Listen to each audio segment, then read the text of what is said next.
আমার প্রাইভেট গাড়ি, আমি সিট বেল্ট পরে আছি, সবকিছু পরে আছি, কোনো কিছু ব্লেম করা হয়নি। আপনি গাড়িটা থামালেন কেন? ইলেকশনের জন্য আমি দেবো না গাড়িটা, কি করবেন?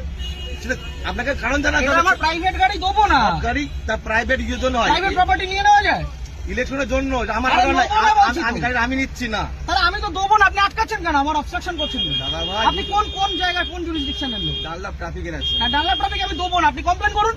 কমপ্লেনে করে ব্যাপার নাই। আপনারা আরে আপনার রিকুইজিশন, আমি গাড়িটা দেবো না, আপনি আমাকে অবস্ট্রাকশন করবেন? আপনি এইভাবে এই গাড়ি চালান তো, এটা ইয়ার কি হচ্ছে নাকি একটা রাস্তার মধ্যে? উত্তেজিত হচ্ছেন আপনি এভাবে। তাহলে আপনি গাড়িটা থামালেন কেন? কি অপরাধ আমার? এটা নিয়ম। আমার অপরাধটা কি? আপনাকে অপরাধ, তাহলে গাড়িটা থামালেন কেন? বলছি তো দেবো না গাড়িটা। আরামসে মহা মুশকিল। অপরাধে কিছু করেন না আপনি। কি সমস্যা?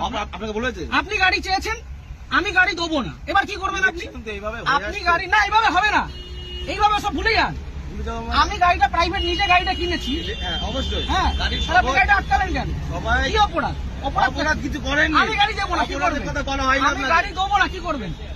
আমি গাড়ি দেবো না, কি করবেন? নিয়মটা মানতে হবে। না, কোথাও নিয়ম হতে পারে? ইলেকশন এইভাবে হয়েছে, হতে পারে না, ইলেকশন হতে পারে না। আপনি উত্তর প্রাইভেট প্রপার্টি আপনি নিতে পারেন, আপনি বলুন, আপনি উত্তপ্ত হবেন না এইভাবে। আপনি বলুন কি আমার করা যায়? কাজের জন্য নয়, গভর্নমেন্ট কাজের জন্য। না, গভর্নমেন্টের কাছে দেবো না। অলরেডি নেওয়া আমি হয়েছে, গভর্নমেন্টের কাছে আমার নিজের গাড়ি দেবো না, আমার কাজ আছে, আপনি কি করবেন করুন। করার কিছু নেই আপনাকে।